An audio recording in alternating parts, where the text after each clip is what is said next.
2022-23 के लिए सड़क परिवहन और राजमार्ग मंत्रालय के अनुदानों की मांगों के ऊपर चर्चा करने के लिए आपने मुझे अनुमति दी। मैं आपका बहुत बहुत धन्यवाद अदा करता हूं।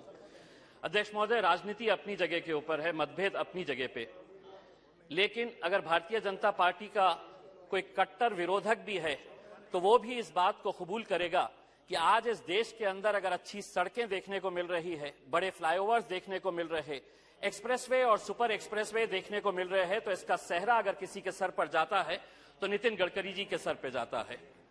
यकीनन आज इस मंत्रालय के अंदर जो काम किया जा रहा है वो वाकई में बहुत ही काबिल तारीफ बात है।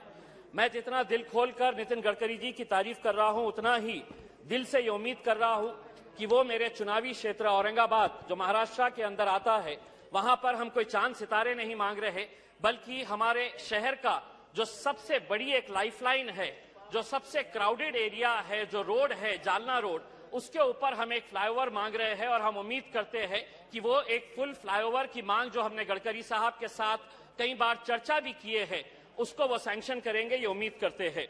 लेकिन अगर एक नितिन गडकरी साहब अगर चुस्त है और उनके डिपार्टमेंट के कुछ अधिकारी अगर सुस्त है तो जनरल साहब उसका असर कैसा होता है? अध्यक्ष महोदय, मैं आपको एक उदाहरण के तौर के ऊपर बताना चाहता हूं। 2 नवंबर 2019 को 7:56 के ऊपर नितिन गडकरी साहब एक ट्वीट करते हैं और उस ट्वीट के अंदर उन्होंने ये बताते हैं, the poor condition of highway connecting Aurangabad Sillod Jalgaon has come to my notice. I have instructed chief engineer national highway division PWD to take immediate action and make sure that road is in good condition within 8 days, else face consequences. This is not acceptable. Officer or contractor, nobody shall be spared for negligence. 2 नवंबर 2019 को मंत्री जी tweet करके कहते हैं कि 8 दिनों के अंदर हो जाना चाहिए। 2019 गया, 2020 गया, 2021 गया, 2022 आ गया। अध्यक्ष महोदय, ये सड़क आज तक नहीं बनी है। औरंगाबाद से अजंता जाने वाली सड़क जो वर्ल्ड हेरिटेज मॉन्यूमेंट की तरफ जाती है, ये सड़क नितिन गडकरी जी साहब का ट्वीट आने के बावजूद भी अगर ये 4-4 साल तक अगर नहीं बनी है तो भारत परियोजना के अंदर, भारत आपका जो ये स्कीम है भारत माला परियोजना, खुद नितिन गडकरी साहब ने योजना मैगजीन के अंदर एक आर्टिकल लिखा, बूस्टिंग इंफ्रास्ट्रक्चर, और उसके अंदर उन्होंने ये बताया है कि नेशनल हाईवेज को हमने हर रोज 37 किलोमीटर हम बना रहे हैं। एक साल के अंदर 13,500 किलोमीटर का हम लक्ष्य रख रहे हैं। औरंगाबाद से अजंता की ये जो रोड है ये महज 150 किलोमीटर है।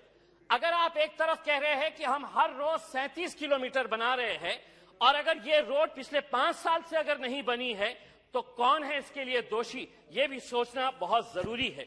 हम एक तरफ अच्छी सड़कें बना रहे हैं, हम इसके लिए उनका मंत्रालय का बहुत बहुत धन्यवाद देते हैं, लेकिन इसका दुष्परिणाम कैसा हो रहा है कि सड़कें अच्छी जब बन रही है तो मौतें भी ज्यादा हो रही है, लोग मर भी रहे हैं ज्यादा। उसकी वजह यह है कि एक्सीडेंट्स का प्रमाण भी हर साल बढ़ता जा रहा है। मैं अकेले से महाराष्ट्र की अगर बात करूं तो पिछले साल 30,000 एक्सीडेंट्स महाराष्ट्र के अंदर हुए और national Maharashtra highway safety petrol ने यह बताया कि 13,500 लोग महज महाराष्ट्र के अंदर अपनी जान गंवा चुके हैं ओवर स्पीडिंग की वजह से। सड़कें अच्छी बन रही है तो हम ओवर स्पीडिंग कर रहे हैं। दूसरा यह है, जनरल साहब, मैं आपसे हाथ जोड़कर यह विनती करूंगा कि 2017 के अंदर सुप्रीम कोर्ट ने एक ऑर्डर पास किया था कि जो हमारे स्टेट और नेशनल हाईवेज है उसके अतराफ 500 मीटर की दूरी के अंदर किसी भी होटल, किसी भी रेस्टोरेंट या किसी भी शराब की दुकान के अंदर आप शराब का कारोबार नहीं कर सकते। यह सुप्रीम कोर्ट का जजमेंट था।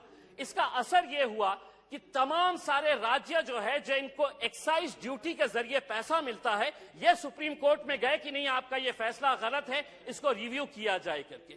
आज ड्रंकन ड्राइविंग की वजह से कितने सारे लोगों की जान जा रही है। मैं शराब पी रहा हूं, मैं गाड़ी चला रहा हूं, अपनी जान तो जोखिम में डाल रहा हूं, लेकिन सामने वाले कितने लोगों की जान में जोखिम में डाल रहा हूं, यह भी सोचने की जरूरत है। इसीलिए ड्रंकन ड्राइविंग के ताल्लुक से भी आप ही की मिनिस्ट्री आंकड़े रिलीज करती है पिछले साल के आंकड़े में बहुत ढूंढा, मुझे नहीं मिले। हम आपसे अनुरोध करेंगे, आप ये बताएं कि ओवर स्पीडिंग की वजह से और ड्रंकन ड्राइविंग की वजह से कितने सारे लोगों की जान गई है करके उसमें। दूसरा ये है, अध्यक्ष महोदय, मैं पार्टी की तरफ से, दूसरा ये है कि प्रधानमंत्री ग्राम सड़क योजना के बारे में अभी अभी हमारे सम्मानीय सदस्य प्रेमचंद्र जी ने कहा है कि हम नेशनल हाईवे, सुपर एक्सप्रेसवेज के ऊपर तो बहुत ध्यान देते हैं, लेकिन प्रधानमंत्री ग्राम सड़क योजना जो गांव के अंदर जाती है, वहां पर आप हिंदुस्तान के किसी भी गांव के अंदर चले जाइए। मैं अपने चुनावी क्षेत्र औरंगाबाद के बारे में बात करता हूं। एक जंग लगा हुआ बोर्ड मिलेगा वहां पर कि यह सड़क प्रधानमंत्री ग्राम सड़क योजना के जरिए बनाई गई है। क्या वजह है कि उसकी इतनी बुरी हालत रहती है? उसकी वजह आप भी अच्छी तरह से जानते हैं।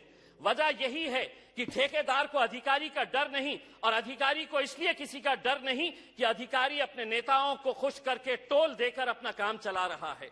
आप एक टीम तैयार करिएगा क्वालिटी कंट्रोल के लिए, आपके पास है ऑलरेडी एग्जिस्टिंग, लेकिन कम से कम केंद्र सरकार की जो स्कीम्स है, चाहे वो प्रधानमंत्री आवास योजना, प्रधानमंत्री ग्राम सड़क योजना की हो या सीआरएफ फंड के जो पैसे से रोड बनाई जाती है, उनका क्वालिटी चेक करने के लिए मैं आपसे पूछना चाहूंगा, अगर ये गुनाह है, ये जुर्म है, ये कानून है कि अगर कोई ठेकेदार गलत पैसों का इस्तेमाल कर रहा है, कितने ठेकेदारों को आज देश भर के अंदर आपने सजा सुनाई है, कितने अधिकारियों के ऊपर आपने कार्रवाई की है? आप नहीं कर रहे हैं, इसलिए उनके हौसले और बुलंद होते जा रहे हैं। डालिए ठेकेदारों को जेल के अंदर, डालिए अधिकारियों के ऊपर। आप तो जनरल है, आपके पास का जो डिसिप्लिन आर्मी का था, उस डिसिप्लिन को यहां पर लेकर आइए, कोर्ट मार्शल कराइए उन अधिकारियों का, तब जाकर हमारे गांव की सड़कें भी अच्छी बनेगी। मैं अपने चुनावी क्षेत्र की बात करता हूं। डॉक्टर भगवत करार साहब मेरे औरंगाबाद से ताल्लुक रखते हैं। हमने जालना रोड के लिए एक फ्लाईओवर मांगा, मंत्री जी चुनकर आए, उन्होंने कहा कि नहीं, मैं 10 साल के बाद आपको एक मेट्रो दूंगा। नहीं चाहिए हमें आज के दिन सिर्फ जालना रोड के लिए एक फ्लाईओवर चाहिए। औरंगाबाद से पुणे का एक सुपर एक्सप्रेसवे बना दीजिएगा। शिरडी को सारे देश भर से और दुनिया भर से श्रद्धालु आते हैं। औरंगाबाद से शिरडी में 100 किलोमीटर का रास्ता है, उसे अगर सुपर एक्सप्रेसवे के अंदर अगर आप बना देते हैं तो जो श्रद्धालु शिरडी आएगा वो हमारे औरंगाबाद में अजंता एलोरा देखने के लिए आएगा। तो हम पिछले 2 साल से ये मांग कर रहे हैं कि औरंगाबाद और शिरडी को एक सुपर एक्सप्रेसवे के अंदर बनाया जाए, औरंगाबाद और पुणे को सुपर एक्सप्रेसवे के अंदर। और एक अहम जो कन्नड़ का घाट है, वहां का एक अतरम घाट का एक मुद्दा है, वो कई सालों से ये पेंडिंग है। मैं आपसे मंत्री जी अनुरोध करूंगा कि कन्नड़ के अतरम घाट जो है, जो नेशनल हाईवे को जोड़ता है, उस घाट के ताल्लुक से सरकार कुछ न कुछ फैसला करे, ये उम्मीद करती है। बहुत बहुत धन्यवाद।